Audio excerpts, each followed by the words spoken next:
Hello everyone, कैसे हो आप सभी लोग। आज हम मैथ्स के चैप्टर नंबर 1 जो कि है रियल नंबर्स, इस पर बात करने वाले हैं। इसे हम समझने वाले हैं।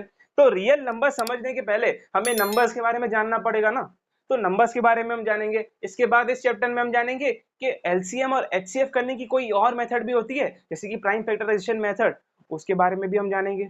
फिर हम जानेंगे कि किसी भी नंबर को इररेशनल या रैशनल किस तरीके से प्रूव करना है, हम ये भी सीखेंगे। तो इससे पहले हम सबसे पहले शुरुआत करते हैं हमारे चैप्टर की, जो कि है रियल नंबर्स। और रियल नंबर्स में हम पहले नंबर्स के बारे में जानेंगे। तो नंबर्स के बारे में कैसे जानेंगे कि हम लोग अलग अलग नंबर्स को पढ़ेंगे। ठीक है। अब जो जैसे हमारा पहला नंबर है वो है नेचुरल नंबर्स। अब नेचुरल नंबर जिसे हम एन भी कहते हैं वो क्या होते हैं। तो नंबर्स जैसे कि 1 2 3 4 5, ये ऐसे नंबर्स, ये सारे पॉजिटिव नंबर्स 1 2 3 4 5 ऐसे कंटिन्यू तक चलते जाएंगे। इन नंबर्स को हम कहेंगे नेचुरल नंबर्स। पर ये जो नेचुरल नंबर होंगे ना, इनके अंदर जीरो नहीं होता है।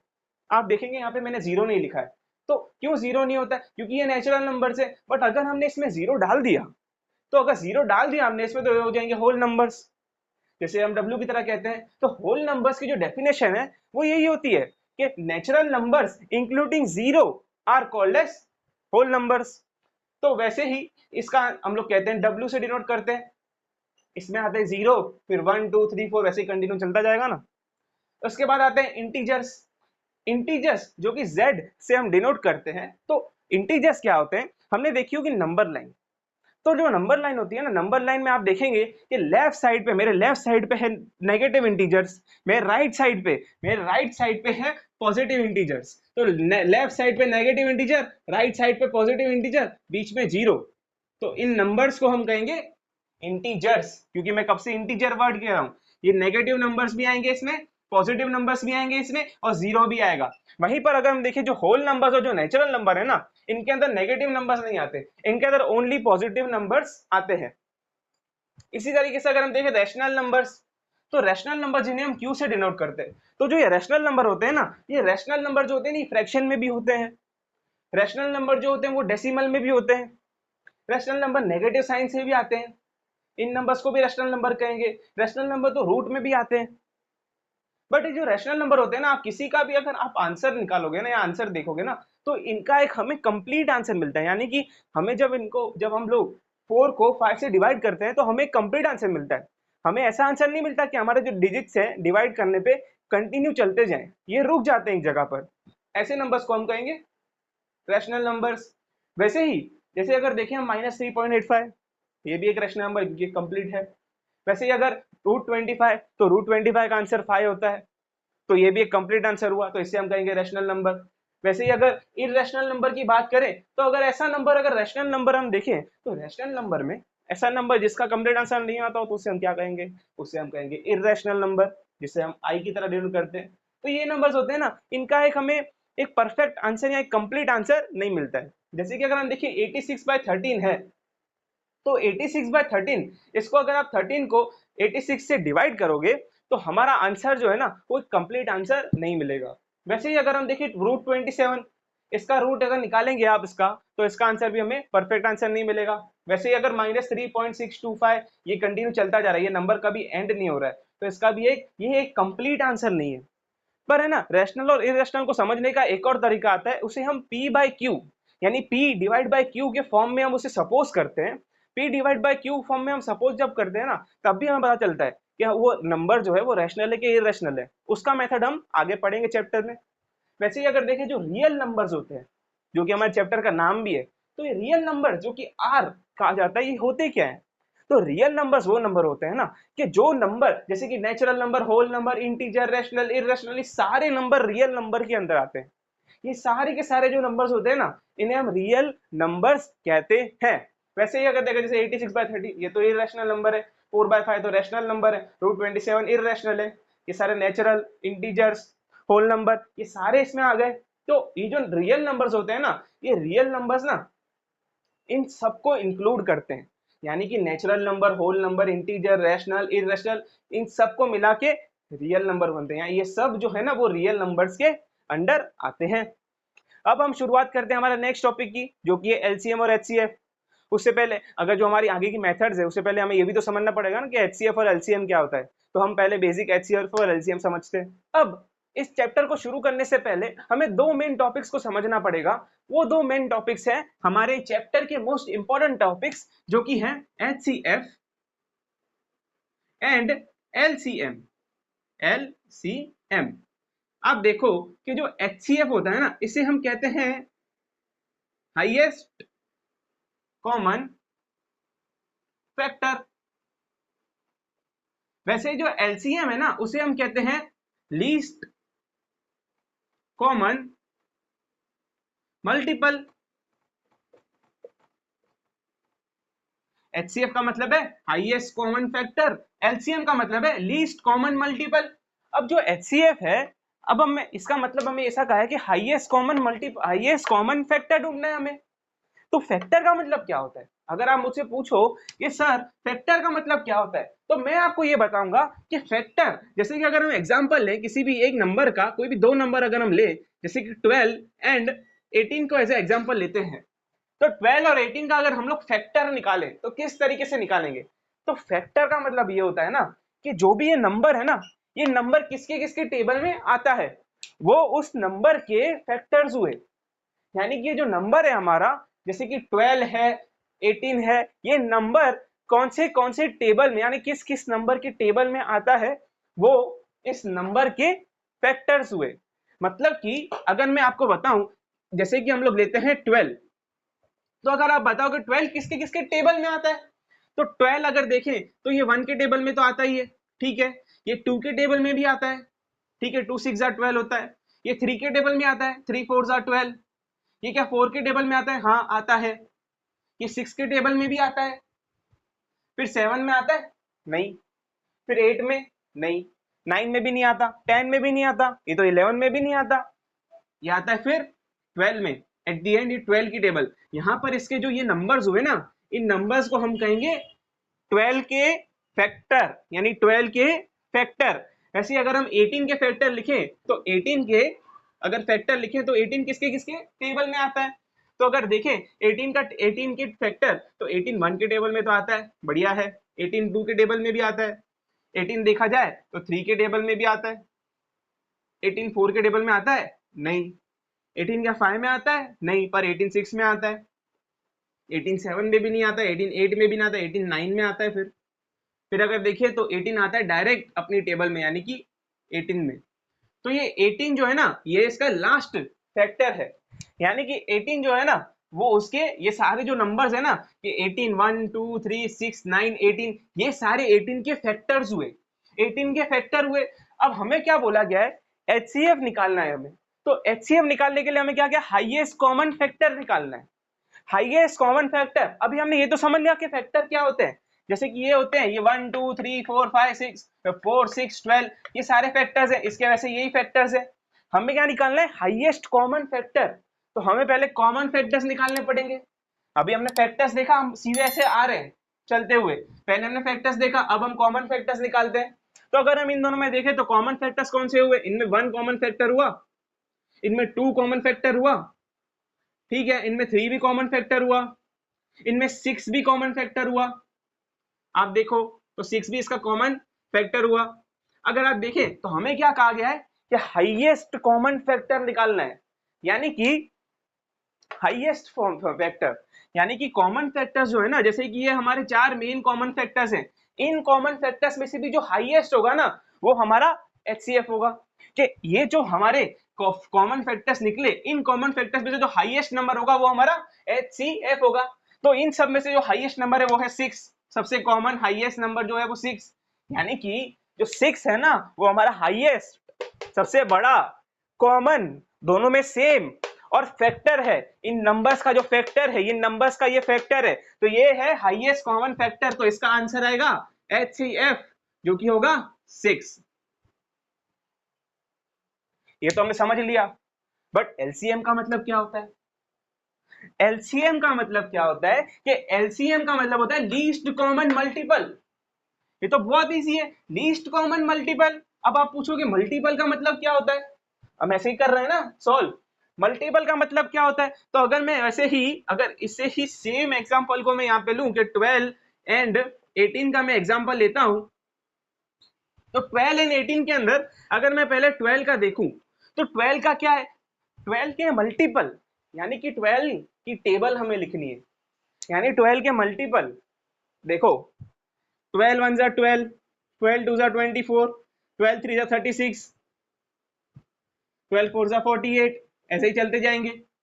तो ये क्या हुआ ना, 12 24 36 48, ये सब 12 के मल्टीपल हुए, यानी कि 12 की टेबल में आने वाले नंबर, यानी कि 12 के टेबल वाले नंबर, 12 के मल्टीपल, यानी कि 12 के मल्टीपल, 12 के मल्टीपल, 12 को मल्टीप्लाई करने वाले, यानी 12 को एक बार मल्टीप्लाई किया तो 12 आया, 12 इंटू 2 किया तो 24 आया, 12 इंटू 3 किया तो आया 36, 12 इंटू 4 किया तो आया 48, यानी कि हमारे क्या बन रहे हैं? 12 के मल्टीपल बन रहे हैं, यानी मल्टीप्लाई हो रहा है 12।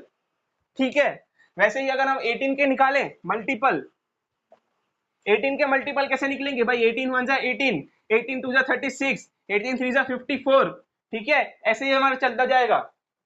तो ये क्या हुए? ये 18 के मल्टीपल हुए, 18 की टेबल हम लिख रहे हैं, पर हमें क्या कहा है? Common multiple. अगर कॉमन मल्टीपल अभी हम देखें, जो हमने पहले अगर तीन तीन डिजिट्स को भी अगर देखें, तो कॉमन मल्टीपल आ रहा है हमारा 36। अब आप मेरे को पूछो कि सर आपको टेबल नहीं आती है क्या? आपने आगे टेबल ही नहीं लिखी है।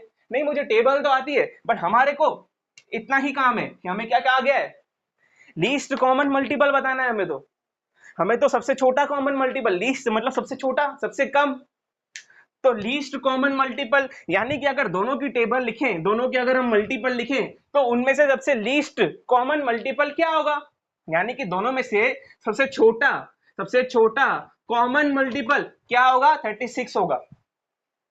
हम ऐसा क्यों कर रहे हैं? हमें भले एलसीएम पूछा है, पर हमें हाईएस्ट कॉमन मल्टीपल क्यों नहीं किया है? पर अगर आप जब हाईएस्ट कॉमन मल्टीपल निकालोगे ना, तो हमें 12 की टेबल हमें थोड़ा पता है कि इनफाइनाइट तक कितनी बड़ी टेबल है, इतनी तो मुझे भी याद नहीं है, आपको तो क्या ही याद होगी।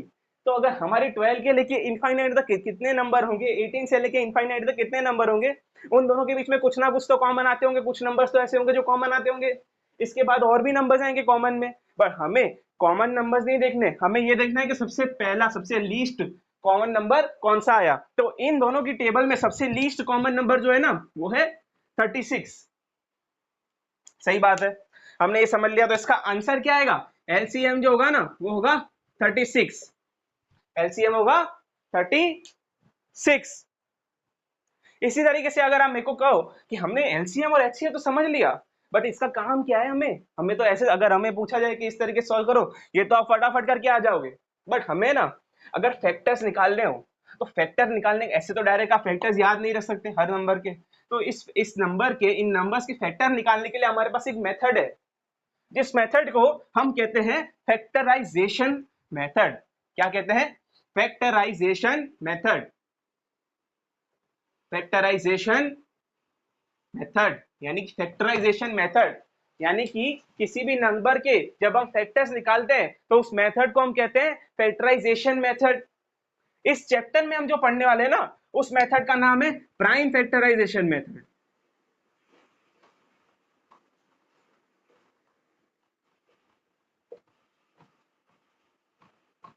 ये पढ़ने वाले हैं कि प्राइम फैक्टराइजेशन मेथड के बारे में पढ़ने वाले हैं। बट इससे पहले हम ये भी तो समझेंगे फैक्टराइजेशन मेथड क्या होती है। हाँ, तो फैक्टराइजेशन मेथड क्या होती है कि किसी भी नंबर के जब हम फैक्टर्स निकालें ना, तो जिस तरीके से वो फैक्टर्स निकाले जाते हैं ना, उस मेथड को हम कहते हैं फैक्टराइजेशन मेथड। अब हमें फैक्टर निकालना भी तो सीखना पड़ेगा ना, किस तरीके से किसी नंबर के फैक्टर्स निकालते हैं। तो उसके लिए हमारे पास एक मेथड आती है जो कि है ट्री मेथड। ट्री मेथड यानी कि इस मेथड को यूज करके हम किसी के भी फैक्टराइजेशन करेंगे, किसी भी नंबर का फैक्टराइजेशन करेंगे, उसके फैक्टर्स निकालेंगे।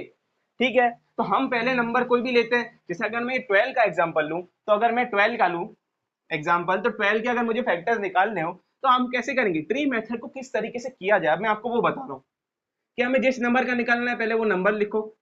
ठीक है, उस नंबर को मस्त एकदम ऐसे बॉक्स में बंद करो। फिर उसको बॉक्स में बंद किया, वैसे ही जैसे उसको बॉक्स में बंद किया, तो हमें इसके ऐसे दो पैर बना देने हैं। अब मुझे बताओ कि 12 को अगर हम डिवाइड करेंगे, तो 12 सबसे पहले किसकी टेबल में आएगा? 1 में आएगा। आपको 1 लिखने की जरूरत नहीं है, 1 12 12 नहीं, हम अगर देखेंगे 2 की टेबल में आता है, आता है, ठीक है, तो हमने लिखा 2 की टेबल में आता है 12, तो 2 6 जा 12 होता है कि 2 6 जा 12, तो 2 यहाँ पे लिखा, 6 यहाँ पे लिखा, ठीक है, बट जो 2 है ना उसको हम ऐसे ही रहने देंगे, ये तो हमारा फैक्टर बना, ये जो 2 होगा ना ये हमारा फैक्टर बन रहा है, बट जो 6 है ना, ये 6 भी हमारा फैक्टर बन सकता है, बट क्या 6 आगे डिवाइड हो सकता है? और आप सोचो कि 6 आगे डिवाइड हो सकता है? हो सकता है, तो अगर 6 को हम आगे डिवाइड करें तो हम इसे बॉक्स में बनाएंगे, जिससे डिवाइड नहीं करना है, ये 2 तो आगे डिवाइड हो नहीं सकता, क्योंकि 2 तो सिर्फ खुद की टेबल में और 1 की टेबल में आता है, ये तो एक प्राइम नंबर है। तो अगर हम 6 को डिवाइड करें, तो अगर हम 6 को डिवाइड करें तो आएगा 2 3 जा 6। अब 2 तो हमें पता है डिवाइड नहीं हो सकता, 3 भी डिवाइड नहीं हो सकता, 3 को भी आप डिवाइड करो, किस नंबर से डिवाइड करोगे? 1 3 जा 3, ये तो चलता जाएगा, ये तो कभी इसका एंड ही नहीं होगा, तो 3 भी डिवाइड नहीं हो सकता इसके आगे। तो जो 12 होगा ना उसके फैक्टर्स क्या बनेंगे? उसके फैक्टर्स बनेंगे 2 मल्टीप्लाई बाय 2 मल्टीप्लाई बाय 3, ये बनेंगे 12 के फैक्टर्स, यानी ये जो है वो फैक्टर है, ये फैक्टर है, ये फैक्टर है। फैक्टर्स निकालने की मेथड होती है फैक्टराइजेशन मेथड, उसे हम ट्री मेथड के द्वारा करते हैं। ट्री मेथड कैसी होती है भाई? अगर 12 है तो 12 का ऐसे देखो ट्री बन रहा है, वैसे अगर मैं 48 लूं, फॉर एग्जांपल अगर मैं 48 का ट्री बनाऊं, तो 48 का मेथड कैसे बनेगा भाई? 48 2 की टेबल में आता है, आता है, 2 1 जा 2 और 2 24 जा 48, 24 घंटे हमारे। फिर देखें तो 24 का अगर फैक्टर निकाले तो 24 क्या आता है? 2 मल्टीप्लाई बाय 12, अब 12 भी होता है डिवाइड, यह आ जाएगा 2 मल्टीप्लाई बाय 6, अब 6 भी होता है डिवाइड, यह आ जाएगा 2 मल्टीप्लाई बाय 3। क्या बात है? तो अब ये जो 2 multiply by 2 multiply by 2 multiply by 2 multiply by 3 करोगे ना, तो आंसर 48 ही आना है। बट ये है ना, ये नंबर्स है ना 48 के फैक्टर्स हुए, यानी कि अगर हमें कहा जाए कि 48 के फैक्टर लिखो, तो हम 48 के फैक्टर में लिखेंगे 2 मल्टीप्लाई बाय 2 मल्टीप्लाई बाय 2, 1 2 3 और 4 बार है, मल्टीप्लाई बाय 3, ये आ गया। अब हम देखें कि 2 multiply by 2 multiply by 2 multiply by 3 जो है, इसे अगर हम शॉर्ट करके लिखना चाहें तो किस तरीके से निकलेंगे? ये देखो, अगर 2 कितनी बार है हमारे पास? 1 2 3 4, 4 टाइम्स है 2, अगर 4 टाइम्स है 2 तो 2 लिख के 2 की पावर जो होगी ना वो 4 कर देंगे, यानी कि हमारे पास अगर मल्टीप्लाई में 2 1 2 3 4 टाइम्स है तो 2 की पावर 4 लिख देंगे, ठीक है, मल्टीप्लाई बाय 3, ये आ गया हमारा आंसर कि 2 की पावर 4 मल्टीप्लाई बाय 3, तो 48 के ये फैक्टर हुए। वैसे ही अगर 12 के फैक्टर देखें तो इसमें भी ऐसे लिखेंगे 2, ये 2 बार है, 2 की पावर 2 मल्टीप्लाई बाय 3, आ गया आंसर। तो इस तरीके से हमने फैक्टर निकालना सीखा कि हमको अगर कोई भी बड़ा सा नंबर दे दिया, आपको कोई भी एग्जांपल के लिए 1800 नंबर दे दिया, तो भी आप इस मेथड से, ट्री मेथड से इसके आराम से फैक्टर निकाल लोगे। फिर अगर हमारे पास एक बार फैक्टर्स मिल गए, तो इन फैक्टर्स को यूज करके हम एचसीएफ निकाल सकते हैं, बट इन फैक्टर्स को यूज करके हम एलसीएम भी निकाल सकते हैं। ये जो हमें फैक्टर्स मिले ना, इनको कहेंगे हम फैक्टर्स। इन फैक्टर्स को यूज करके हम एलसीएम, लीस्ट कॉमन मल्टीपल भी निकाल सकते हैं। ये एचसीएफ और एलसीएम फैक्टर्स के थ्रू निकालने की जो मेथड होती है ना, उस मेथड को भी हम कहते हैं फैक्टराइजेशन मेथड, जिसमें आता है प्राइम फैक्टराइजेशन मेथड। यानी कि हम प्राइम फैक्टराइजेशन मेथड का मतलब क्या होगा, जो हम लोग फैक्टराइजेशन मेथड तो करेंगे, यानी कि हम फैक्टर्स तो निकालेंगे, बट हम यूज करेंगे ओनली प्राइम नंबर्स, यानी कि इस मेथड के अंदर हम सिर्फ प्राइम नंबर्स को ही यूज करेंगे। किसी भी चीज के फैक्टर निकालने के लिए हम खाली प्राइम नंबर्स को यूज करेंगे। अगर आप पूछो तो प्राइम नंबर क्या होता है, तो प्राइम नंबर ऐसे नंबर होते हैं कि प्राइम नंबर जो खुद की टेबल में आते हैं और 1 की टेबल में आते हैं, ऐसे नंबर जो सिर्फ खुद की टेबल में आते हैं और 1 की टेबल में आते हैं, उसके अलावा किसी भी टेबल में नहीं आते। आप एग्जांपल लो, ये 2 का, ये जो 2 है, ये 2 सिर्फ खुद की टेबल में ही आता है और 1 की टेबल में आता है, और बाकी किसी और की टेबल में आता है कभी 2 नहीं। आप ले लो 3 का एग्जांपल, 3 भी ऐसा ही है। आप 5 पूछो तो 5 भी ऐसा ही। बट अगर हम बोले 4, तो 4 जो है ना वो खुद की टेबल में तो आता है, वो 1 की टेबल में आता है, बट वो 2 की टेबल में भी आता है। तो ये 2 से ज्यादा की टेबल में अगर आता हो ना, तो इसे प्राइम नंबर नहीं कहेंगे, इससे हम पता है क्या कहेंगे, इससे हम कहेंगे प्राइम नंबर का उल्टा। प्राइम नंबर का उल्टा मतलब क्या कहेंगे? कंपोजिट नंबर, कंपोजिट नंबर, इसे हम कहेंगे कंपोजिट नंबर। बट हम अभी पढ़ रहे हैं प्राइम नंबर, कि प्राइम नंबर को यूज करके हमें फैक्टराइजेशन करनी है, प्राइम नंबर्स को यूज करके हमें किसी भी नंबर के फैक्टर निकालने। तो प्राइम नंबर्स कौन से होते हैं, अगर मैं आपको एग्जांपल के लिए लिखाऊं कि प्राइम नंबर्स कुछ अगर हम लिखें तो आएगा 2 प्राइम नंबर है, फिर 3, फिर ऐसे ही अगर 4 नहीं होता क्योंकि वो 2 की टेबल में भी आता है, 4 में भी आता है और खुद में भी आता है, 1 में भी आता है। तो फिर आएगा 5, ठीक है, 6 नहीं आता, 7 आएगा, फिर 8 नहीं आता, ठीक है, 9 वो भी आता है दूसरों की टेबल में, 3 की टेबल में भी आता है, 10 वो भी आता है, 11, फिर 12 नहीं, 13 हाँ 13 है, फिर 17 है, वैसे ही अगर देखें तो 19 भी है, फिर है 23 भी है, 29 भी है।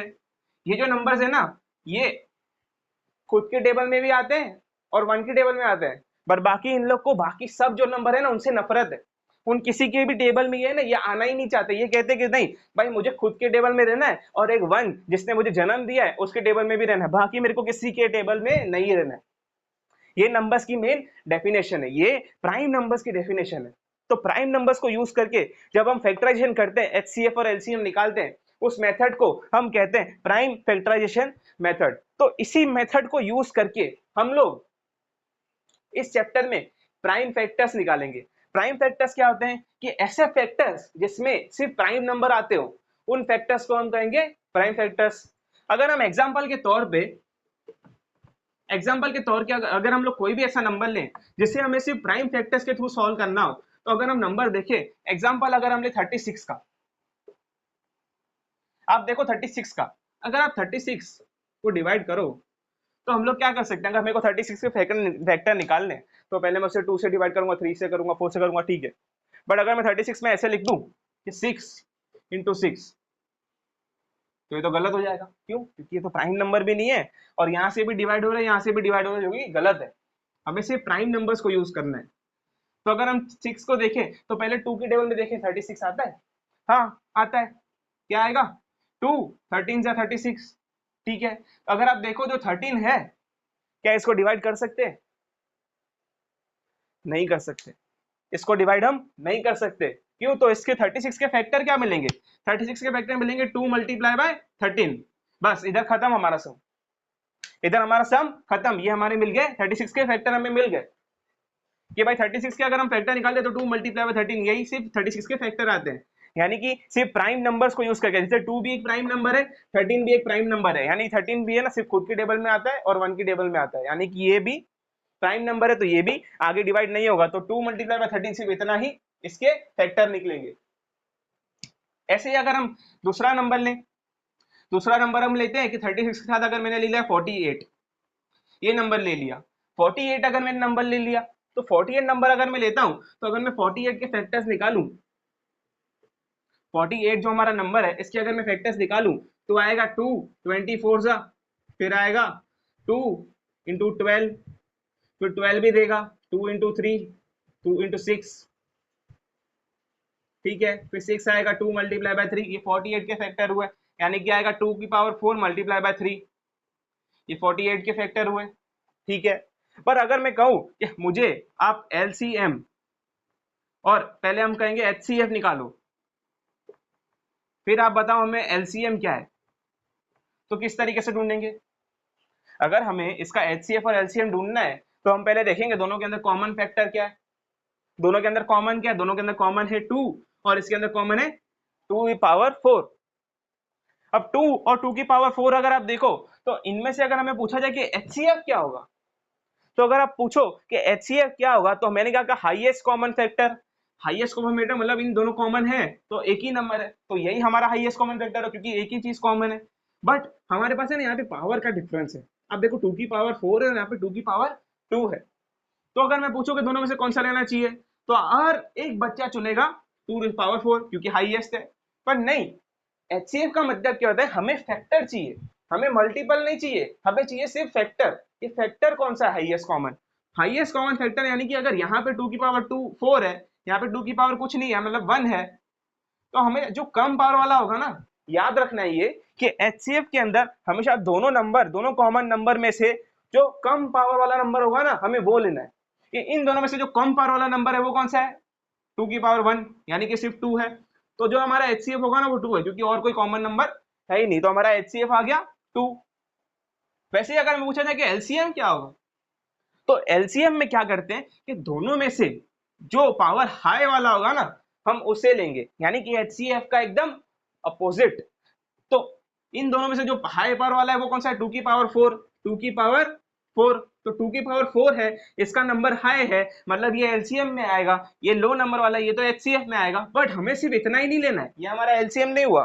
LCM में हम यहाँ HCF में तो सिर्फ कॉमन फैक्टर लेके छोड़ देते हैं, बट LCM के अंदर हमें मल्टीपल्स चाहिए होते हैं, यानी कि हम कॉमन नंबर जो हो गया, अगर कॉमन नंबर में से हमने ले लिया 2 की पावर 4, अब इसे हम हटा देंगे।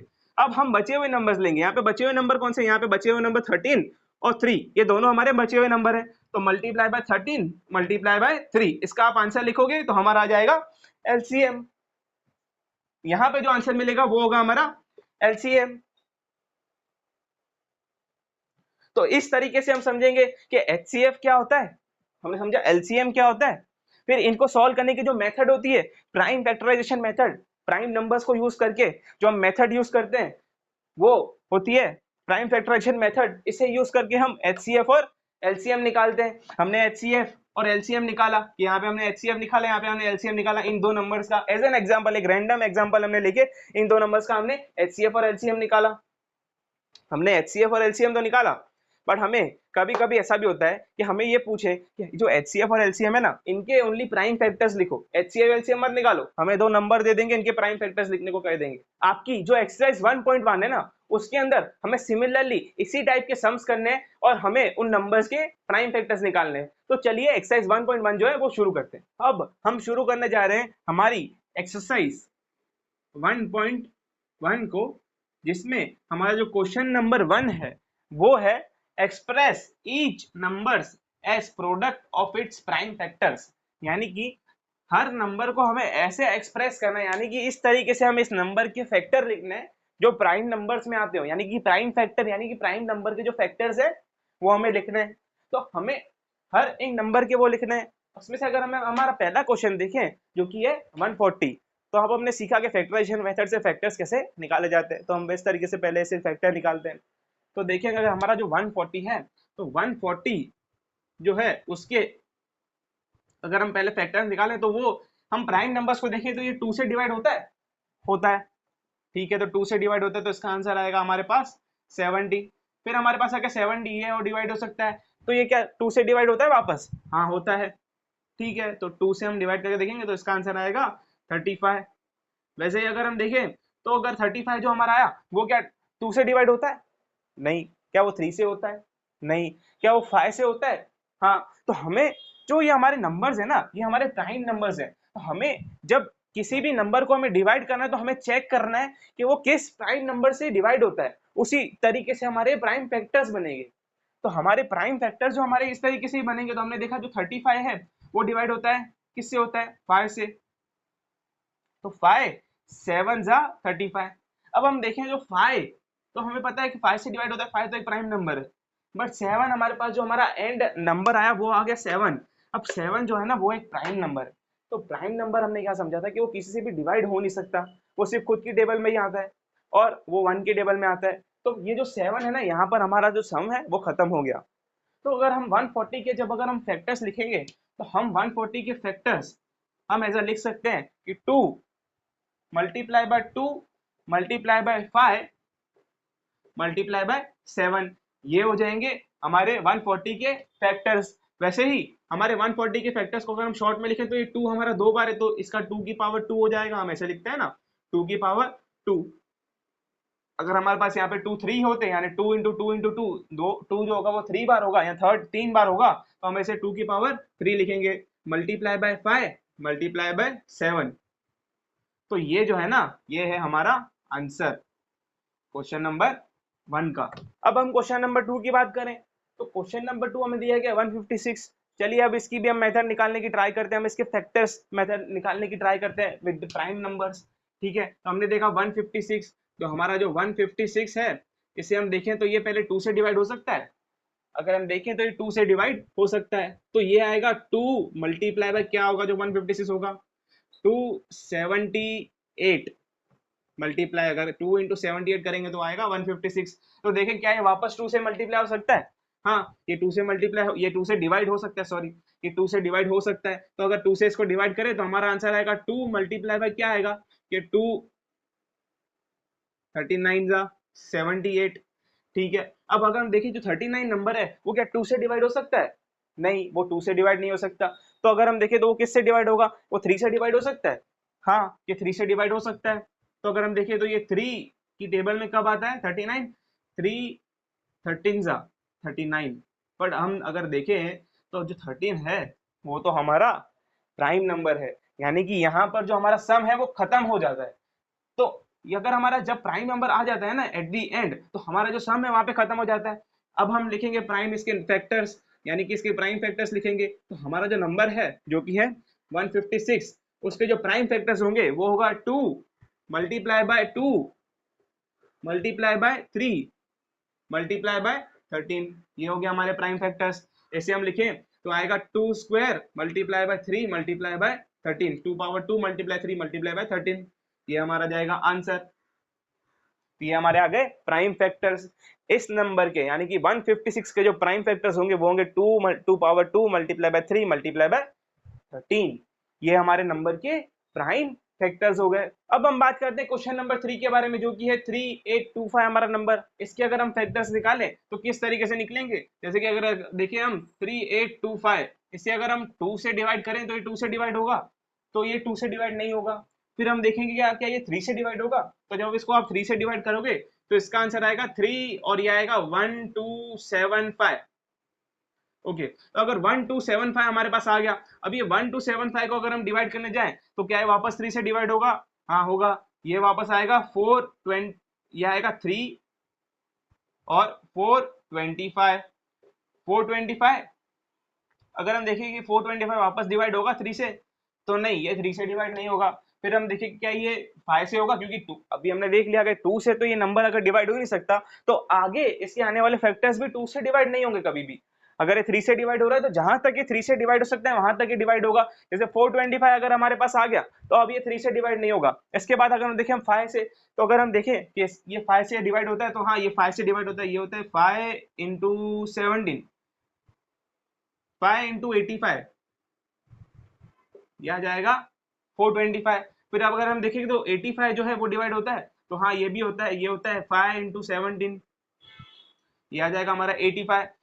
तो ये जो हुए ना 3 इंटू 3 इंटू 5 इंटू 5 इंटू 17, ये होंगे हमारे 3825 के फैक्टर्स। तो अगर हम इसे लिखते हैं कि 3825, इसके अगर हम जब फैक्टर्स लिखते हैं तो वो आते हैं 3 multiply by 3 multiply by 5 multiply by 5 multiply by 17, क्योंकि 17 एक प्राइम नंबर है, 17 हमारा प्राइम नंबर होगा तो यहाँ पे हमारा सम खत्म हो जाएगा।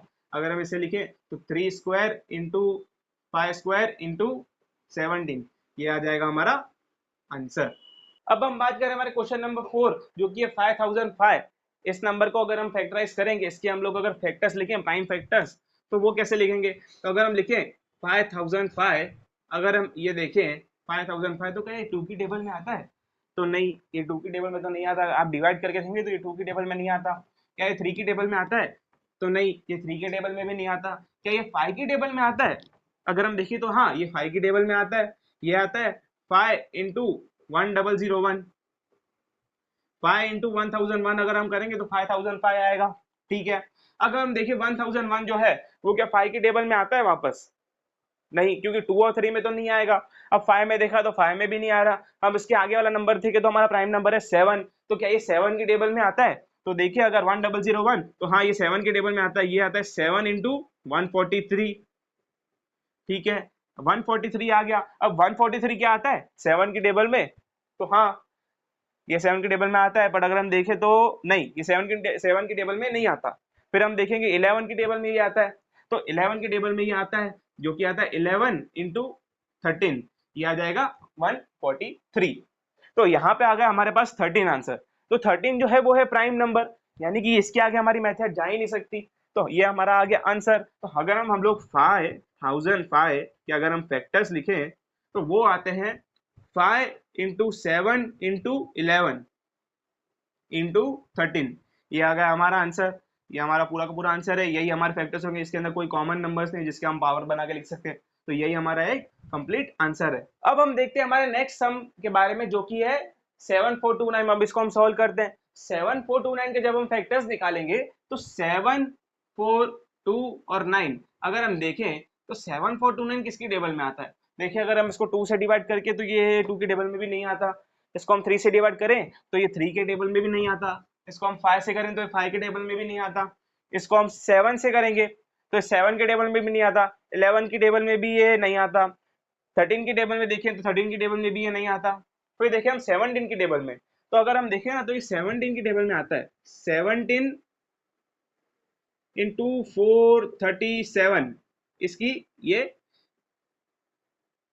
इनकी टेबल में आता है। 17 इंटू 437 होता है 7429। आपको हर एक प्राइम नंबर से इसको डिवाइड करके देखना है कि 2 से डिवाइड किया हमारे पास आंसर नहीं आया, हमने 3 से किया हमारे पास आंसर नहीं आया, फिर हमने 5 से किया तो हमारे पास आंसर नहीं आया, कंप्लीट आंसर जो हमें चाहिए, फिर हमने 7 से किया तो भी नहीं आया, हमने देखा 11 से तो 11 से भी नहीं आया, फिर हमने देखा 13 से तो 13 से भी नहीं आया, फिर एट दी एंड हमारे पास आया 17 से।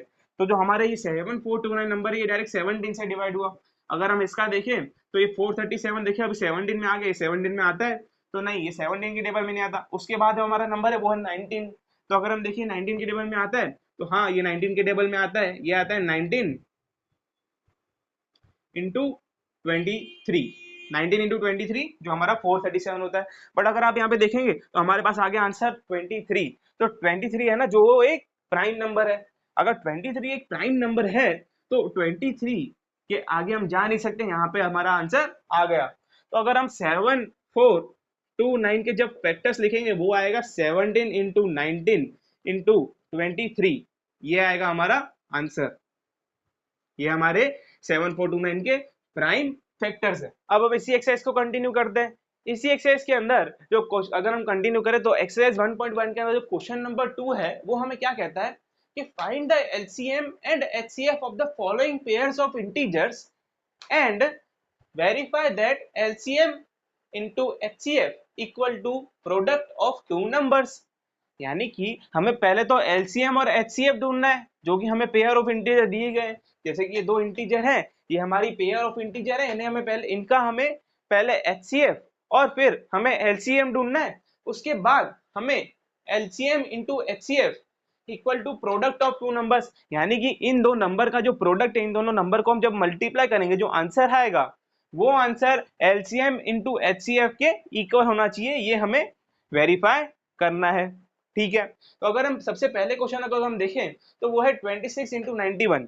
तो 26 इंटू 91 इसे हम करने के पहले हम इसके फैक्टर्स लिखें।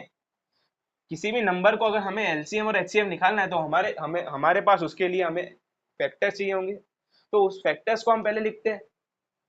ठीक है, तो हम पहले फैक्टर्स को लिखें।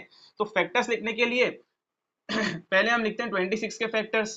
ठीक है, तो अभी हमने समझा कि फैक्टर्स किस तरीके से हम निकालते हैं। 26 का अगर हम देखें तो 26 जो है वो 2 की टेबल में आता है। हाँ, 2 इंटू 13, ठीक है, 2 इंटू 13 26 हो जाएगा। उसके बाद देखिए जो 13 है वो किसी की टेबल में आता है नहीं, तो वो किसी की टेबल में आता है, क्यों? क्योंकि वो एक प्राइम नंबर है। तो 2 इंटू 13 होगा, वो 26 के हमारे फैक्टर होंगे। तो 26 के फैक्टर होंगे 2 इंटू 13। उसी तरीके से अगर हम 91 के देखें तो 91 के जो फैक्टर हैं वो अगर हम देखें तो 91 के जो फैक्टर हैं, जैसे 91 है उसके अगर हम फैक्टर देखें तो जो 91 है वो क्या 2 की टेबल में आता है? नहीं। क्या वो 3 की टेबल में आता है? नहीं। क्या वो 5 की टेबल में आता है? नहीं, वो 5 की टेबल में भी नहीं आता। क्या वो 7 की टेबल में आता है? तो अगर हम देखें तो 7 की टेबल में ही आता है। कैसे कि 7 13 जा 91, 7 13 जा 91, 7 13 जा 91 आता है। तो 13 जो हमारे पास आ गया वो एक प्राइम नंबर आ गया। तो 13 अगर हमारे पास प्राइम नंबर आ गया तो इसका आंसर आएगा 7 इंटू 13। अगर हम इसके अंदर देखें तो हमारा जो कॉमन मल्टीपल है, जैसे अगर हम देखेंगे एच सी एफ, हमें पहले ये ढूंढना है। एच सी एफ हमारा क्या होगा? एच सी एफ होगा कि दोनों के अंदर जो हाईएस्ट कॉमन फैक्टर है, इन दोनों के अंदर कॉमन फैक्टर एक ही है जिसे हम हाईएस्ट मानेंगे जो कि है 13, तो उसका एच सी एफ आ जाएगा 13। उसी तरीके से अगर हम एलसीएम को देखें तो एलसीएम जो होगा वो होगा लीस्ट कॉमन मल्टीपल, यानी कि इन दोनों के अंदर जो कॉमन है वो तो हमारा है 13, और हम क्या करेंगे, जो बचे हुए हमारे नंबर है जैसे कि 2 और 7 उसे भी हम लिख देंगे इंटू 2 इंटू 7, ये आ जाएगा हमारा एलसीएम। अब हमारा एलसीएम आ जाएगा, अगर हम देखें 13 इंटू 2 7 जा 14 और 14 इंटू अगर 13 करते तो हमारा आंसर आ जाता है 182। 182 हमारा आंसर आ जाता है। तो जो 182 होगा वो हमारा एलसीएम होगा और जो 13 होगा वो हमारा एचसीएफ होगा। वैसे ही अगर हम देखें कि अभी हमने क्या क्या किया कि हमें पहले ढूंढना है एलसीएम और एचसीएफ, वो तो हमने ढूंढ लिया कि भाई एचसीएफ एलसीएम हमें मिल गया। इसके बाद हमें क्या करना है, वेरीफाई करना है। तो हमें क्या वेरीफाई करना है कि एलसीएम इंटू एचसीएफ जो होगा वो होगा product of two numbers. Product of two numbers होगा। तो एलसीएम इंटू एचसीएफ, हमारा एलसीएम है 182, 182 इंटू जो हमारा एचसीएफ है वो है 13 और प्रोडक्ट ऑफ टू हमारे यानी कि 26 इंटू 91। अगर हम देखें तो 26 इंटू 91 ऑलमोस्ट आता है 2366 और हम अगर 182 इंटू 13 करते हैं, इसको मल्टीप्लाई करते हैं 182 को 13 से, तो हमारा सिमिलर आंसर आता है जो कि होता है 2366। तो इससे ये वेरीफाई हो जाता है कि जो एलसीएम और एचसीएफ है वो इक्वल है प्रोडक्ट ऑफ टू नंबर्स के, यानी कि इन दोनों नंबर का जो प्रोडक्ट है वो ही एलसीएम इंटू एचसीएफ के इक्वल है। ये हमारा आ जाएगा आंसर। हमने इस तरीके से इसको वेरीफाई कर दिया और ये हमारा एलसीएम है और ये हमारा एचसीएफ है। अब हम बात करें ना हमारे क्वेश्चन नंबर 2 के बारे में, जो कि 510 और 92, हमें इसके भी एलसीएम एचसीएफ और फैक्टर्स निकालने हैं। ठीक है, तो अगर हम देखें कि हमारा 510 है, हमें इसके पहले फैक्टर्स निकालने होंगे। तो 510 तो अगर हम देखें तो 510 को अगर हम देखें तो ये 2 की टेबल में आता है। हाँ, ये 2 की टेबल में आता है, ये 2 इंटू 255। ठीक है, फिर अगर हम देखें तो क्या ये 3 की टेबल में आता है? हाँ, ये 3 की टेबल में आता है, तो आएगा 3 इंटू ये आ जाएगा 85। अब अगर हम देखें जो 85 है तो 85 तो ये 3 की टेबल में आता है 85 नंबर? नहीं। ये क्या 4 की टेबल, ये 5 की टेबल में आता है? हाँ, ये 85 आता है 5 की टेबल में।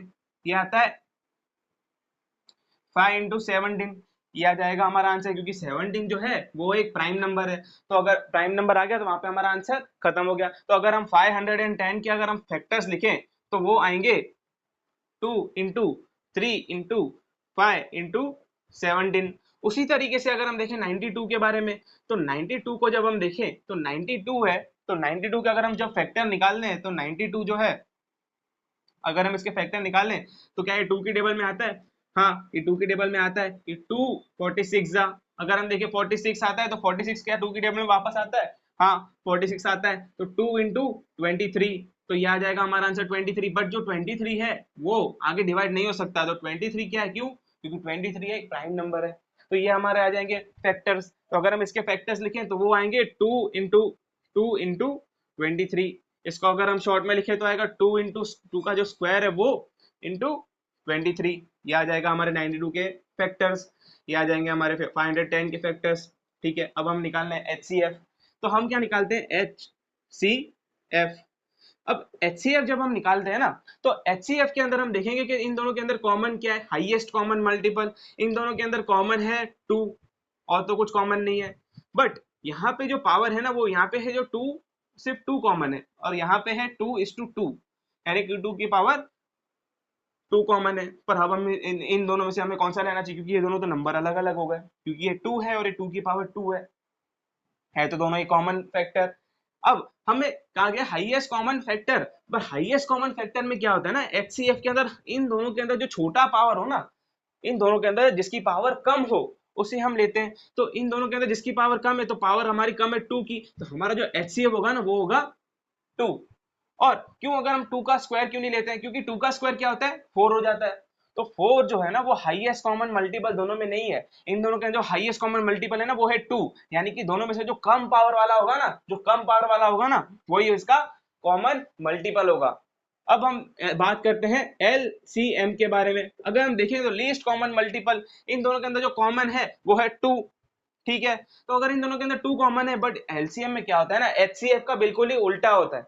एलसीएम में हम कौन सा लेते हैं कि एलसीएम में इन दोनों में से जिसकी पावर ज्यादा होगी ना हम वो लेंगे। इन दोनों में से जिसकी पावर ज्यादा है वो है 2:2, यानी कि 2 का स्क्वायर ये तो आ जाएगा। इसके अलावा जो दूसरे नंबर होंगे वो भी लेंगे, बट हम दूसरी बार 2 नहीं लेंगे। क्यों? क्योंकि एक बार तो ये कॉमन चीज आ गई ना हमारे पास, हम ये 2 इसका 2 का पावर 2 लिख दिया, हमें हमारे कॉमन नंबर तो आ गए। अब हमें बचे हुए नंबर भी लिखने हैं, तो हमारे बचे नंबर आएगा 3 इंटू 5 इंटू 17 इंटू 23, ये हमने लिख दिया।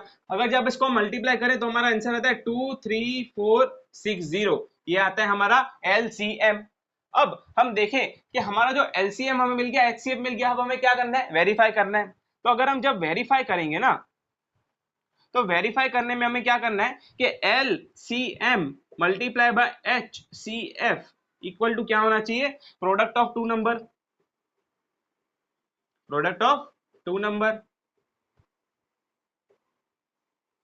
अब प्रोडक्ट ऑफ टू नंबर्स है, अब हम देखेंगे LCM इंटू HCF, यानी कि LCM जो है हमारा 23460 इंटू 2, क्योंकि हमारा HCF 2 है। अब प्रोडक्ट ऑफ टू नंबर जो कि 510 इंटू 92 है, 510 इंटू 92 है, जो कि अगर हम इसका मल्टीप्लाई करें तो इसका आंसर हमारे पास आएगा 46920, और अगर हम इसका मल्टीप्लाई करेंगे तो भी हमारा ऑलमोस्ट आंसर आएगा 46920। तो ये आ जाएगा हमारा आंसर। ये इसी तरीके से हम वेरीफाई कर सकते हैं कि इन दोनों का जो LCM इंटू HCF है वही प्रोडक्ट ऑफ टू नंबर है। अगर हम हमारे क्वेश्चन नंबर 3 को देखें जो कि है 336 एंड 54, हमें इस नंबर, इन दो नंबर्स का हमें HCF LCM और इन्हें वेरीफाई करना है कि LCM into HCF equal to product of two numbers है कि नहीं। चलो करें। ठीक है, तो हम देखते हैं कि पहले हमारा जो 336 है इसके हम फैक्टर्स निकालते हैं।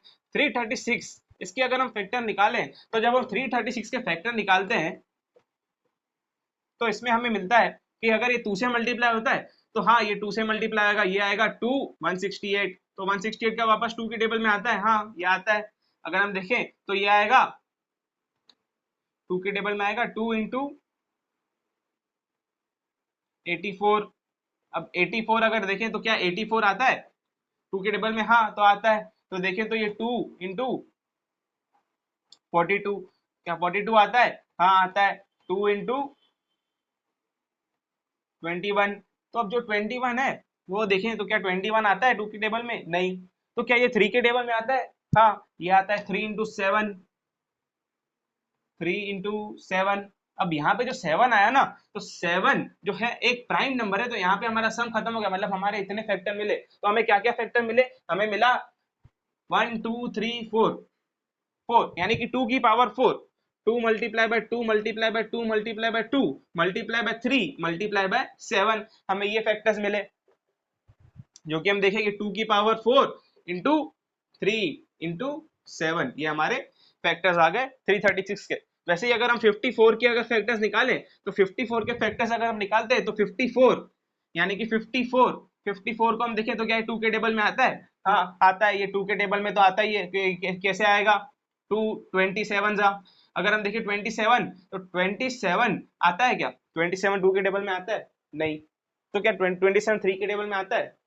हाँ आता है। ये आएगा 3 इंटू 9। अब क्या वापस से 9 3 के टेबल में आता है? आता है।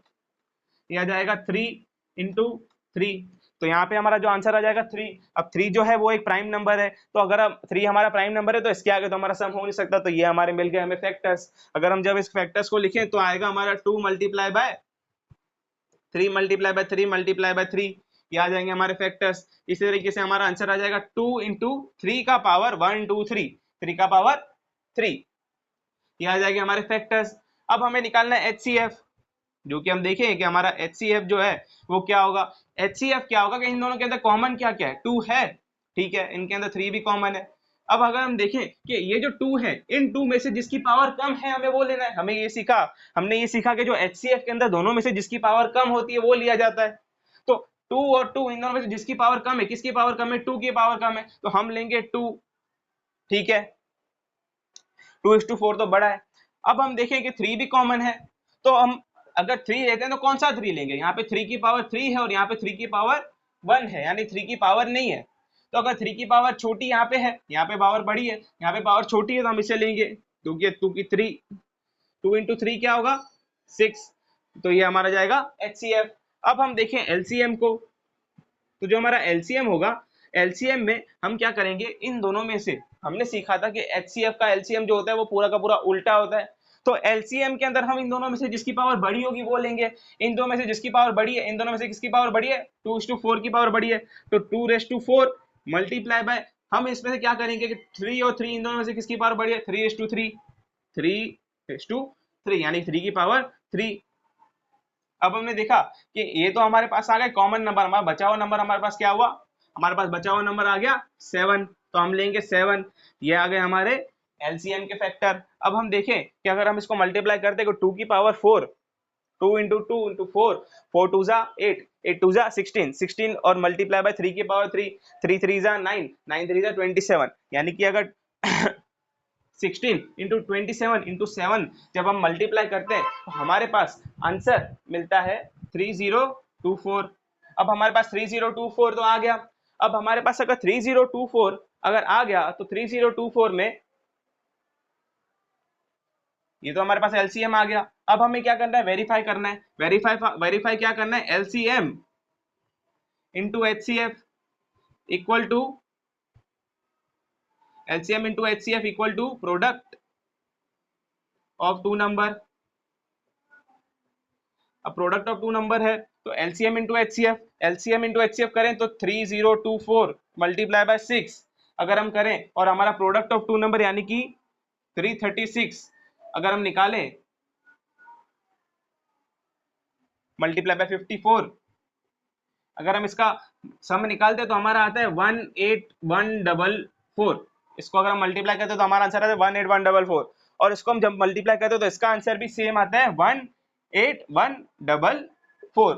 यहाँ पर हमारा आंसर आ जाता है और हम इस पे वेरीफाई कर लेते हैं कि जो हमारा HCF into LCM into HCF है वो इक्वल है प्रोडक्ट ऑफ टू नंबर्स के। अब हम हमारी एक्सरसाइज में आगे बढ़ते हैं तो उसके अंदर हम क्वेश्चन नंबर 3 में हम सीखेंगे कि 3 नंबर जब हमें मिले तो हमें 3 नंबर का LCM और HCF किस तरीके से ढूंढना है बाय यूजिंग हमारी प्राइम फैक्टराइजेशन मेथड, जो कि हमारी मेथड हमें सिखाई गई थी। अभी तक हमने 2 नंबर्स की ढूंढी थी, अब हम 3 नंबर्स को यूज करके इनके HCF LCM ढूंढेंगे by the method of prime factorization. तो चलिए शुरू करते हैं। अगर हम पहला क्वेश्चन देखें तो इसके अंदर हम पहले 12 के फैक्टर निकालें। तो 12 के फैक्टर अभी हमने निकालना सीखा कि जो हमारा 12 है उसके अगर हम फैक्टर निकाल दें तो क्या वो 2 के टेबल में आता है, हाँ आता है। 2 × 6 तो क्या 6 आता है 2 के टेबल में, हाँ आता है। 2 × 3, अब यहाँ पे जो 3 है वो आ गया प्राइम नंबर, तो प्राइम नंबर के आगे तो हमारा सम होगा नहीं, तो हम क्या करेंगे 2 × 2 × 3 ये आ जाएगा हमारा आंसर। फिर हम देंगे 15 के फैक्टर्स। अगर हम 15 के फैक्टर निकलते तो 15 को अगर हम देखें तो हमारा जो 15 है वो 2 के टेबल में तो नहीं आता, ठीक है, तो ये आता है 3 के टेबल में, ये आएगा 3 × 5। अब 5 पे तो हमारा खत्म हो गया सम क्योंकि 5 आ गया प्राइम नंबर, तो इसके 15 के फैक्टर्स आएंगे 3 × 5। फिर अगर हम देखें 21 तो 21 के अगर हम फैक्टर निकालेंगे तो 21 के अगर हम देखें तो 21 के फैक्टर्स जब निकलेंगे तो आएगा 3 7 21, 3 7 21, 3 × 7। अब जो 7 है वो है प्राइम नंबर, तो उसके आगे भी उसका नंबर, उसके आगे भी उसका मल्टीप्लिकेशन, उसके आगे भी उसका डिवीजन नहीं होगा, तो उसका आंसर हमारा आ जाएगा 3 × 7 इक्वल टू 21। 3 7 21 होता है, हमने पता है। अब हम देखेंगे ये आ गए हमारे फैक्टर्स। अब हमें क्या करना है, हमें ढूंढना है HCF। HCF में हमने क्या किया था, हाईएस्ट कॉमन मल्टीपल। इन तीनों के अंदर जो कॉमन नंबर फैक्टर हैं वो कौन से हैं, इन तीनों के अंदर कॉमन फैक्टर है जो है 3। अब एक ही कॉमन फैक्टर है तो यही हमारा हाईएस्ट कॉमन फैक्टर हुआ, तो हमारा आंसर आ जाएगा HCF जो होगा वो होगा 3। ऐसा नहीं कि हमारे किसी 2 के अंदर कोई कॉमन फैक्टर हो तीसरे में नहीं हो तो वो भी हमारा HCF नहीं होगा।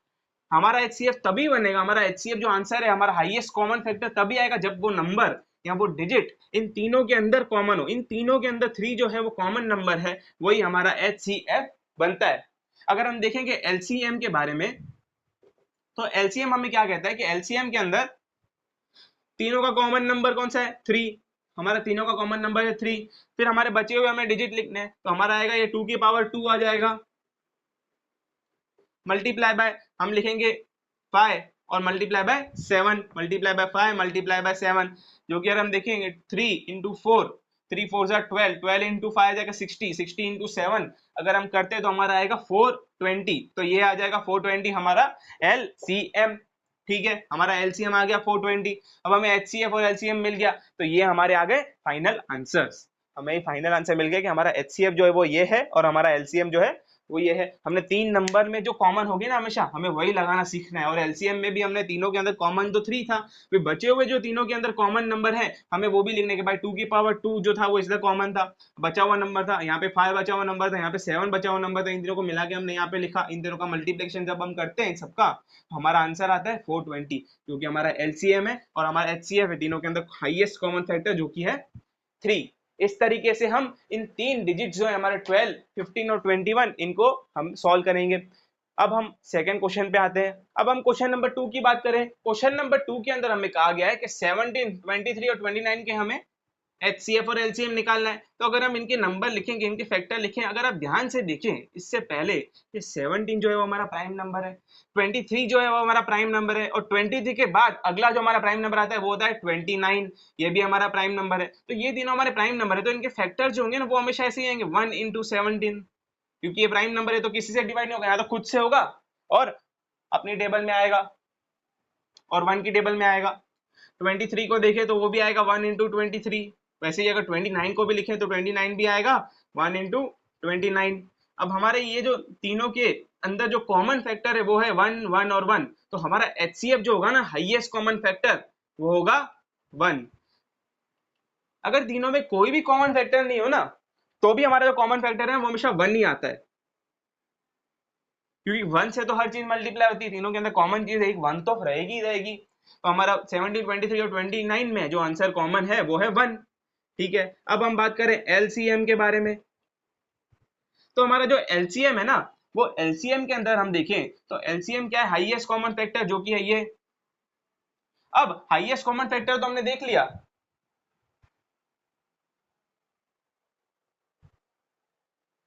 अब हम देखें हाईएस्ट कॉमन फैक्टर जो है 1। ठीक है, बाकी बचे हुए नंबर कौन से हैं हमारे 17 into 23 into 29।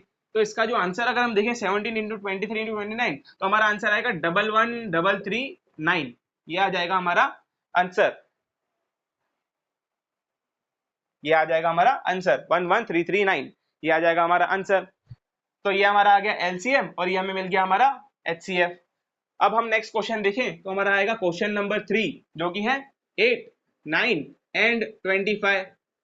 8, 9 एंड 25 जो कि अगर हम 8, 9 और 25 के फैक्टर्स निकालें तो अगर हम पहले 8 के फैक्टर निकालें तो 8 के फैक्टर्स क्या आएंगे, क्या 8 2 की टेबल में आता है, हाँ आता है, 2 4 जा 8, 4 आता है 2 की टेबल में, 2 into 2 तो ये आ जाएगा 2 की पावर 3। तो 8 के जो फैक्टर होंगे वो होंगे 2 की पावर 3 या तो 2 into 2 into 2। वैसे ही अगर हम देखें 9 के फैक्टर तो जो 9 होगा वो 9 आएगा 3 मल्टीप्लाई बाय 3, क्योंकि 3 के टेबल में आता है, 2 की टेबल में तो नहीं आता, तो आएगा 9 3 मल्टीप्लाई बाय 3। वैसे ही अगर हम देखें 25 के फैक्टर, 25 के अगर हम फैक्टर देखें तो 25 वो आता है 5 मल्टीप्लाई बाय 5, 25 आता है, तो इसका भी हमारा आएगा 5 मल्टीप्लाई बाय 5। तो इससे भी हम लिख सकते हैं 5 का 3 का स्क्वायर, इसे हम लिख सकते हैं 3 का स्क्वायर और इसे हम लिख सकते हैं 5 का स्क्वायर।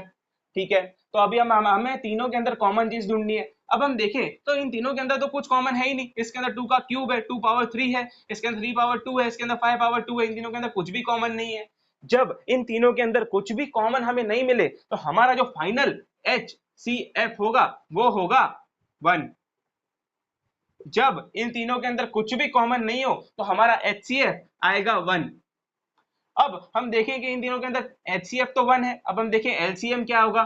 अगर हम LCM को देखें तो LCM इन तीनों के अंदर कॉमन तो कुछ नहीं है, बट जो बचे हुए नंबर है वो है 2 की पावर 3 मल्टीप्लाई बाय 3 की पावर 2, 3 की पावर 2 मल्टीप्लाई बाय हम देखें 5 की पावर 2, 5 की पावर 2। अगर हम देखेंगे 2 की पावर 3 जो कि होता है 8 multiply by 9 multiply 8 multiply by 9 multiply by 25, अगर हम 8 मल्टीप्लाई बाय 9 मल्टीप्लाई बाय 25 करते हैं तो हमारा आंसर आता है 1800। ये आ जाएगा हमारा आंसर, ये आ जाएगा हमारा LCM और हमारा जो HCF हो जाएगा वो हो जाएगा 1। अब हम हमारे एक्सरसाइज के अंदर आगे बढ़े तो हमारी आगे की एक्सरसाइज जो है, हमारे एक्सरसाइज के अंदर जो आगे क्वेश्चन है वो है क्वेश्चन नंबर 4। क्वेश्चन नंबर 4 हमें यही कहता है गिवन दैट HCF, यानी कि हमें HCF पहले से दिया गया है जो कि है 9, जो कि किसका HCF है 306 और 657 का HCF है। अब हमें पूछा गया कि फाइंड द LCM, जो कि इसका ही हमें LCM ढूंढना है। बट अगर हम देखें तो हमने एक फॉर्मूला पढ़ी थी, कौन सी फॉर्मूला थी हमारी? फॉर्मूला ये थी कि LCM इंटू HCF जो होगा वो होगा प्रोडक्ट ऑफ टू नंबर्स, ये होगा प्रोडक्ट ऑफ टू नंबर्स। तो अगर हम इस फॉर्मूला के हिसाब से देखें तो LCM इंटू HCF जो होगा वो होगा प्रोडक्ट ऑफ टू नंबर्स। अगर LCM into HCF product of two numbers है तो अगर हमारे पास HCF है, हमारे पास प्रोडक्ट ऑफ टू नंबर्स हम निकाल सकते हैं, क्योंकि हमारे पास दोनों नंबर दिए हुए हैं। तो हमें ढूंढना है LCM। तो अगर हम HCF को यहाँ पे मल्टीप्लाई से यहाँ पे डिवाइड में लेके जाते तो हमारा फॉर्मूला कुछ इस तरीके से बन जाता है कि LCM equal to product of two numbers divide by HCF। और अगर हमें HCF की जगह LCM दिया होता और हमें पूछा होता है HCF तो भी हम इस तरीके से इसको करते। अब हमें दिया HCF है और हमें पूछा LCM है तो हम इसको फॉलो करेंगे, जो कि अगर हम इस सम को अब करें तो हमारा LCM क्या आएगा? LCM equal to product of two numbers divide by HCF। ठीक है, product of two numbers divide by HCF। तो प्रोडक्ट ऑफ टू नंबर्स यानी कि 306 मल्टीप्लाई बाय 657 डिवाइड बाय 9, क्योंकि 9 हमारा HCF है, हमें दिया गया कि हमारा जो HCF है वो है 9, हमें HCF 9 दिया गया है। तो हमारा जो इसका आंसर आएगा 306 into 650 जो आएगा 201042 डिवाइड बाय 9, ये आ जाएगा हमारा आंसर। अगर हम इसको 9 से डिवाइड कर दे तो हमारा आंसर आएगा ऑलमोस्ट टू ऑलमोस्ट 22338, ये आ जाएगा हमारा आंसर। तो हमने ढूंढ लिया LCM with the help of HCF, और हमने कोई भी बड़ी मेथड नहीं की, हमने हमारे पास पहले से एक अगर चीज अवेलेबल है तो हम दूसरी चीज को डायरेक्ट फॉर्मूला डाल के ढूंढ सकते हैं। चलो अब नेक्स्ट हमको ट्राई करें। नेक्स्ट सम जो कि क्वेश्चन नंबर 5 है एक्सरसाइज 1.1 का, वो हमें क्या कहता है कि check whether 6 power n can end with the digit 0 for any natural number n। यानी कि 6 पावर n जो है, इसके जो n है वो n की जगह पे हम ऐसा कोई नेचुरल नंबर रखें कि उसका आंसर 0 से n हो, ऐसा हमें चेक करना है कि ऐसा होता है कि नहीं होता। ये हमें क्या कह रहा है कि अगर हम 6 की पावर n में जो ये n है इसकी जगह पे हम ऐसा कौन सा डिजिट रखें जो हमारा आंसर है वो 0 से एंड होता है, यानी कि जो भी हमारा आंसर आया है उसके एंड में 0 आएगा, हमें ये चेक करना है।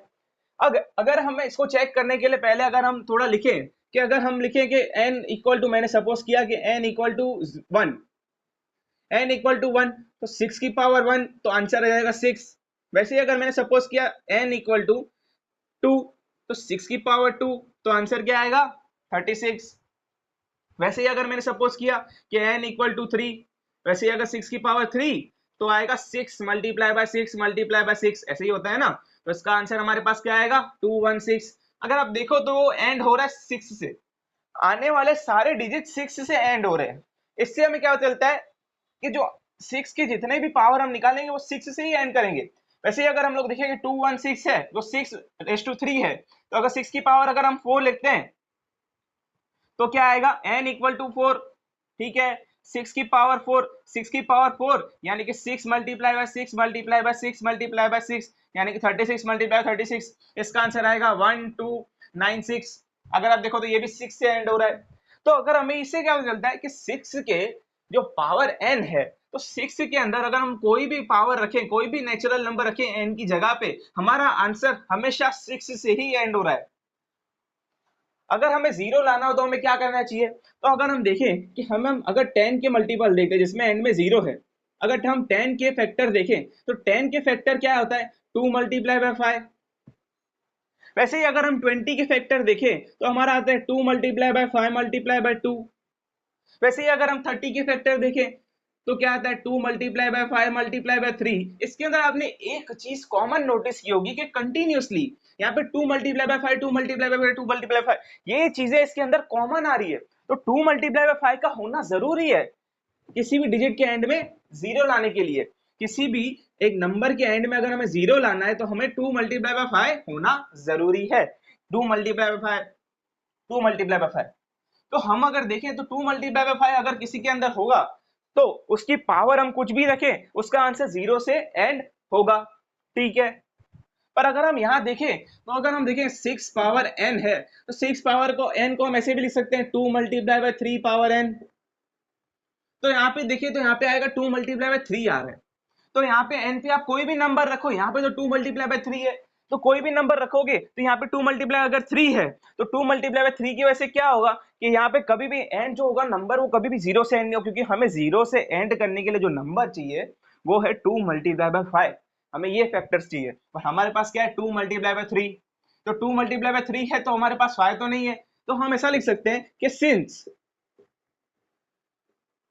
5 is not there, therefore 6 power n can never be end with 0।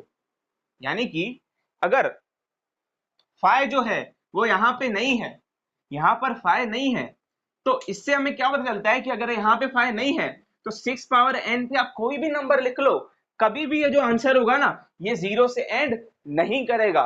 ये हमारी थियरी प्रूव होती है, ये हमारा आंसर आता है।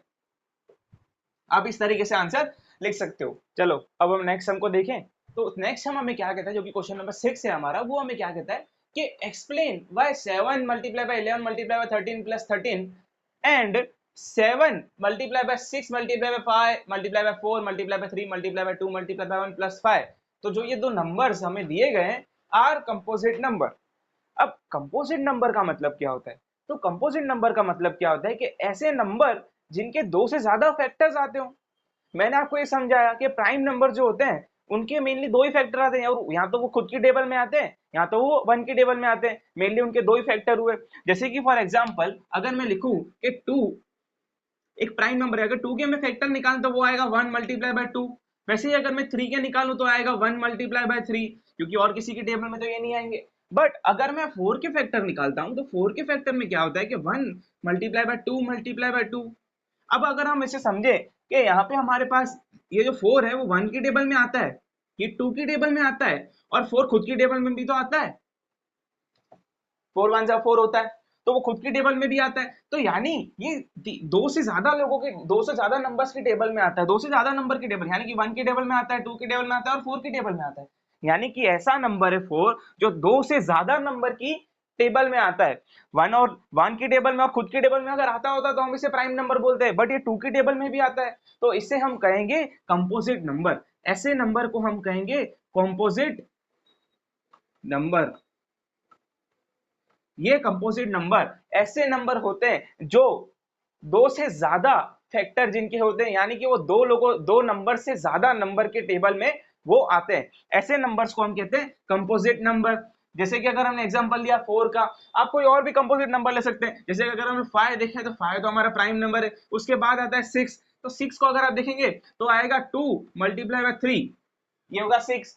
तो 2 मल्टीप्लाई बाय 3 ये तो 6 होता ही है, बट अगर आप देखो तो ये आ गया 2 की टेबल में भी आता है, ये 3 की टेबल में भी आता है, ये तो 1 की टेबल में भी आता होगा, और ये तो खुद की टेबल में भी तो आता होगा। 6 खुद की टेबल में भी तो आता है। अगर 6 खुद की टेबल में आता है, 2 की टेबल में आता है, 3 की टेबल में आता है, 1 की टेबल में आता है, सबकी टेबल में आता है, तो ये तो एक कंपोजिट नंबर हुआ, क्योंकि ये सिर्फ खुद की और 1 की टेबल में तो नहीं आता। प्राइम नंबर्स होते हैं जो 1 की टेबल में और खुद की टेबल में आते हैं, बट ये एक कंपोजिट नंबर है। जैसे कि 6 एक कंपोजिट नंबर है, 4 एक कंपोजिट नंबर है, तो इन नंबर्स को हम कहते हैं कंपोजिट नंबर। तो इसी तरीके से अगर हम सम सॉल्व करें तो हमारा सम हमें क्या कहता है कि ये हमें नंबर्स हैं जो हमें दो दिए गए हैं, ये दो क्वेश्चन हमें दिए गए हैं, इन्हें हमें प्रूव करना है या इन्हें हमें एक्सप्लेन करना है कि ये कंपोजिट नंबर्स हैं, ये हमें इन्हें एक्सप्लेन करना है। तो अगर हम एक्सप्लेन करें तो हमें क्या है, पहला अगर हम नंबर देखें तो हमारा नंबर है ये, हम पहले नंबर को अगर लिखें तो हमारा नंबर क्या है 7 multiply by 11 multiply by 13 plus 13। अगर आप देखो इस नंबर को, इसमें से अगर आप 13 को कॉमन निकालो तो 13 को अगर हम कॉमन निकालें 13 बाहर आ जाएगा। ये 7 मल्टीप्लाई बाय 11 मल्टीप्लाई बाय 13 अगर हमने बाहर निकाल दिया तो 13 की जगह पे क्या आ जाएगा 1 प्लस 13, ये बाहर चला गया तो इसकी जगह पे वापस आ जाएगा 1, ठीक है। अब हमने देखा ये है, अगर हम देखें 7 मल्टीप्लाई बाय 7 मल्टीप्लाई बाय 11 कितना होता है, ये 13 तो बाहर ही है, 7 11 जा 77, ये आ जाएगा मल्टीप्लाई 1 तो 1 ही रहेगा, प्लस 1 तो आ जाएगा हमारा 13 मल्टीप्लाई बाय 78। अगर यहाँ पे आप देखो 13 मल्टीप्लाई बाय 78, तो अगर मैं 78 के फैक्टर्स निकालता हूँ, तो 78 के अगर मैं फैक्टर्स निकालता हूँ तो 78 अगर देखें तो 2 की टेबल में आता है 2 39 जा, अगर हम देखें 3 की टेबल में तो 3 13 जा आता है, 13 तो नहीं आता किसी की टेबल में क्योंकि वो प्राइम नंबर है। तो इसके फैक्टर्स क्या होंगे, 78 के फैक्टर्स होंगे 2 मल्टीप्लाई बाय 3 मल्टीप्लाई बाय 13, ये 78 के फैक्टर्स है। तो अगर 78 के फैक्टर्स ये, तो हम इसकी जगह पे ऐसे भी लिख सकते हैं कि 13 multiply by 2 multiply by 3 multiply by 13। तो अगर यहाँ पे आप देखें, यहाँ पे 2 से ज्यादा नंबर के टेबल में ये आता है, ये जो नंबर है वो 2 से ज्यादा नंबर के टेबल में आता है कि 13 में भी आता है, 2 में भी आता है, 3 में भी आता है और ये 1 में भी आता होगा। तो अगर ये ज्यादा नंबर्स की टेबल में आता है तो ये नंबर क्या हुआ, एक कंपोजिट नंबर हुआ। तो हम ऐसे लिख सकते हैं कि therefore this is composite number. वैसे ही अगर हम हमारे सेकेंड सम को देखें, तो हमारा सेकेंड सम है वो, अगर हम हमारा सेकेंड सम देखें तो हमारा सेकेंड सम को अगर देखें तो हमारा सेकेंड सम क्या कहता है, ये हमारा क्वेश्चन है, ये हम क्वेश्चन को अगर लिखें तो आएगा 7 multiply by 6 multiply by 5 multiply by 4 multiply by 3 multiply by 2 multiply by 1 plus 5। दिखने में बहुत डेंजर लग रहा है, बट इतना डेंजर नहीं है, बहुत इजी सम है। देखिए अगर ध्यान से, तो अगर हम इसे देखें तो हम इसमें से क्या कॉमन निकाल सकते हैं, हम इसमें 5 कॉमन निकाल सकते हैं क्योंकि यहाँ पे बीच में प्लस की साइन है। हम 5 अगर कॉमन निकालते हैं तो अगर 5 को हमने कॉमन बाहर निकाला तो आंसर आएगा 7 मल्टीप्लाई बाय 6, 5 तो चला गया तो इसकी मल्टीप्लाई 1 आ जाएगा, multiply by 4 multiply by 3 multiply by 2 into 1 plus 5 तो चला गया, इधर लिख दिया 1। अगर आप इसे देखो तो हमारा आंसर आ जाएगा 5, इसे अगर हम मल्टीप्लाई करें तो ये आएगा 4 3 जा 12, 12 2 जा 24, या जाएगा 24 और 7 6 जा 42, 24 मल्टीप्लाई बाय 42 प्लस 1। अगर आप 24 मल्टीप्लाई बाय 42 करो तो हमारा आंसर आता है 1008 मल्टीप्लाई बाय प्लस 1, ये आ गया हमारा आंसर। अगर हमारा ये आंसर आ गया तो 1008 प्लस 1 आ जाएगा 1009, तो 5 मल्टीप्लाई बाय 1009। अगर हम इसे मल्टीप्लाई करें तो हमारा आंसर आएगा 1009 मल्टीप्लाई बाय 5।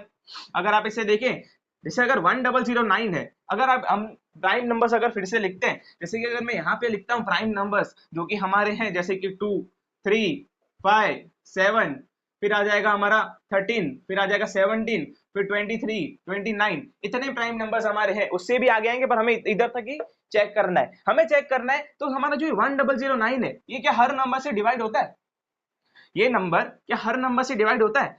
देखिए किसी से भी होता है, क्या ये 2 से डिवाइड होगा? नहीं। क्या ये 3 से होगा? नहीं। क्या ये 5 से होगा? नहीं, ये तो 5 से भी नहीं होगा। क्या ये 7 से होगा? नहीं।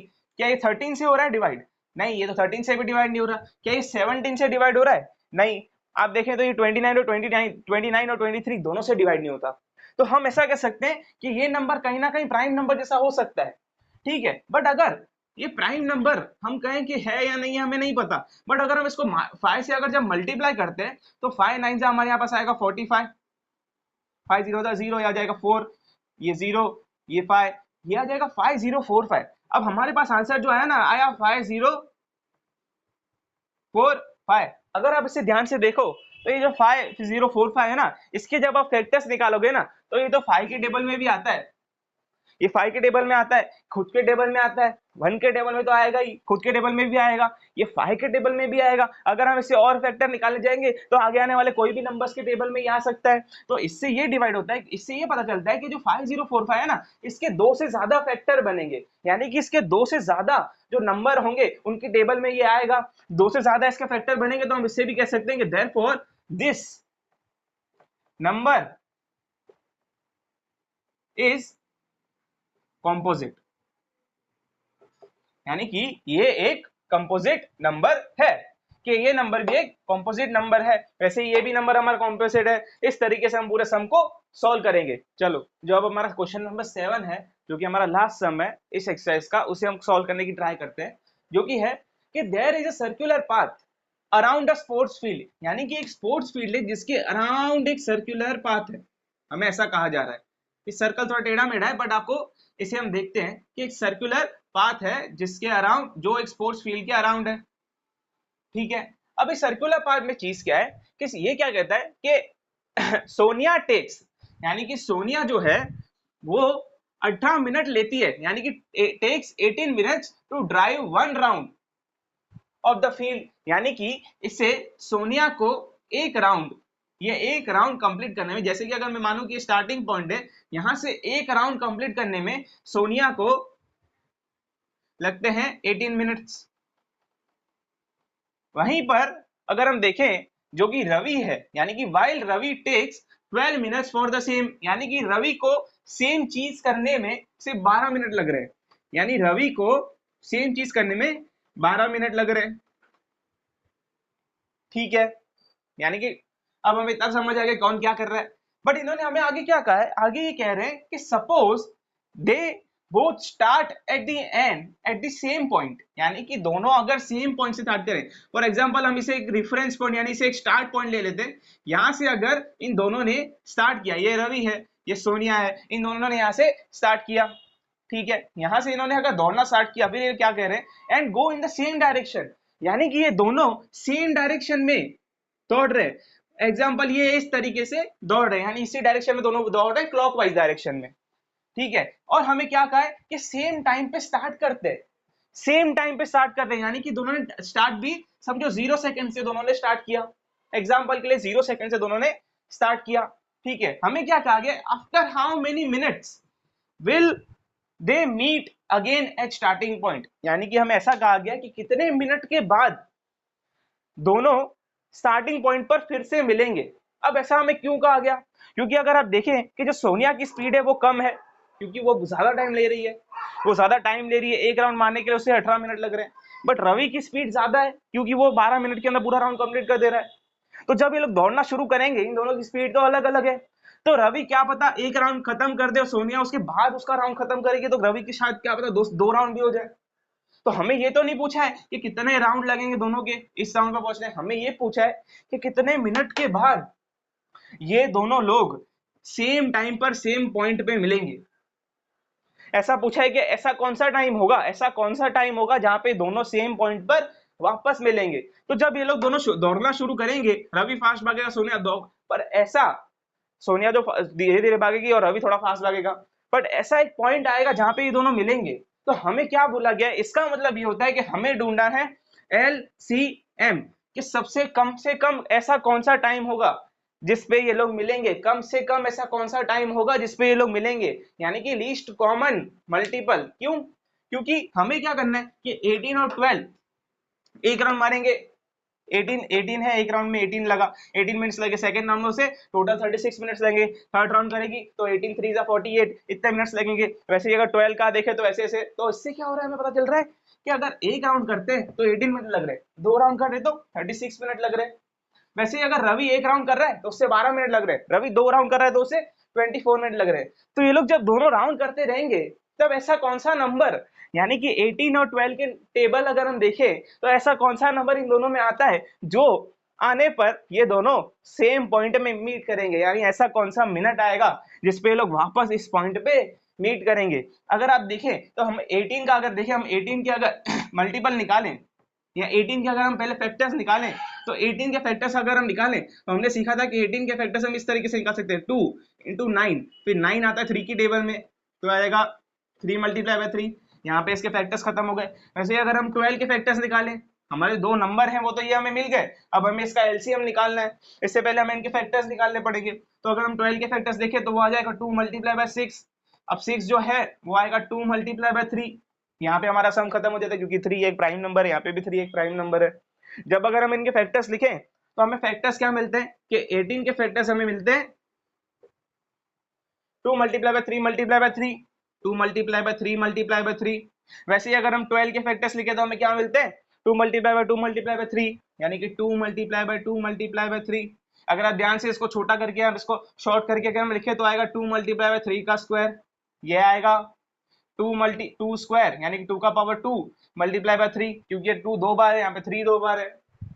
अगर हमें ये तो मिल गए पर हम इसका एलसीएम निकालना सीखे हैं तो हम इसका एलसीएम निकालते, प्राइम फैक्टराइजेशन मेथड हमने सीखी थी, ठीक है, हम देखें कि LCM, उसमें हम क्या करेंगे, पहले दोनों में से जो कॉमन नंबर है, इनमें कॉमन 2 भी है, इनमें कॉमन 3 भी है, ठीक है। तो इनके अंदर जो कॉमन नंबर है, जैसे अगर 2 है तो हमने ये सीखा था कि जब दोनों नंबर कॉमन है, उन दोनों में जो पावर जिसकी ज्यादा होगी वो एलसीएम में आएगा, जिसकी पावर कम होगी वो तो एचसीएफ में आता है। तो इन दोनों में से जिसकी पावर ज्यादा है, जो कि 2 पावर 2 की पावर ज्यादा है, तो 2 पावर 2 है, उससे हम लिखेंगे 2 की पावर 2, और आएगा हमारे पास 3, ये 3 जो दोनों हैं इनमें से जो जिसकी पावर ज्यादा है, यहाँ पे 3 पावर 2 है, जो इसकी पावर ज्यादा है, इसकी पावर ज्यादा है तो हम इधर लिखेंगे 3 का पावर 2।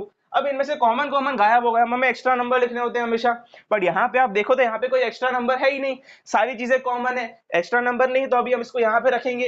अब अगर हम इसका एलसीएम निकालें तो इसका एलसीएम क्या आएगा, 2 की पावर 2 हो जाएगा 4, 3 की पावर 2 हो जाएगा 9, 4 9 जा 36, ये आ जाएगा हमारा आंसर, ये आ जाएगा हमारा एलसीएम।